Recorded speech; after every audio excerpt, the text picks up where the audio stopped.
भाजपचे संकटमोचक नेता गिरीश महाजन राजकारणातून निवृत्त होणार. चाळीसगावमध्ये केलेल्या एका विधानाने जळगावसह संपूर्ण महाराष्ट्राच्या राजकारणात चर्चांना उधाण आलं आहे. जर गिरीश महाजन खरंच बाजूला झालेत तर उत्तर महाराष्ट्राचे राजकारण बदलणार का?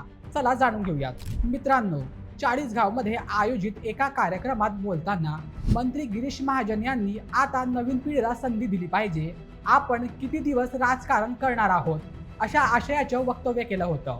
या विधानानंतर त्यांच्या राजकीय निवृत्तीच्या चर्चांना वेग आला आहे. मात्र त्यांनी राजकारणातून तात्काळ निवृत्त होणार असल्याची अधिकृत घोषणा केलेली नाही. गिरीश महाजन हे केवळ जळगावचे नेते नाहीत, तर उत्तर महाराष्ट्रातील भाजपचे सर्वात प्रभावी रणनीतिकार मानले जातात.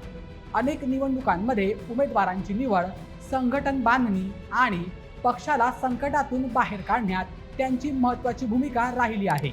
त्यामुळे त्यांच्या एका विधानानेच राजकीय वर्तुळात मोठी चर्चा सुरू झाली आहे.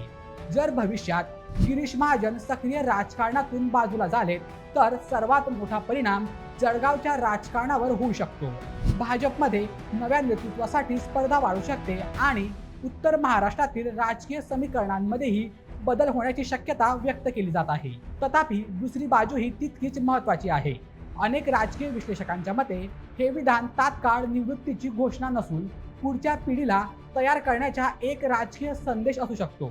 त्यामुळे गिरीश महाजन निवृत्त होत आहेत असा निष्कर्ष काढणं सध्या योग्य ठरणार नाही. मात्र एवढं नक्की आहे की चाळीसगावमध्ये केलेल्या या एका विधानाने जळगावपासून मुंबईपर्यंत चर्चांना उधाण आलं आहे.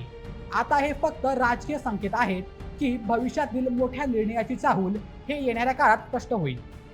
तर मित्रांनो, तुम्हाला काय वाटतं?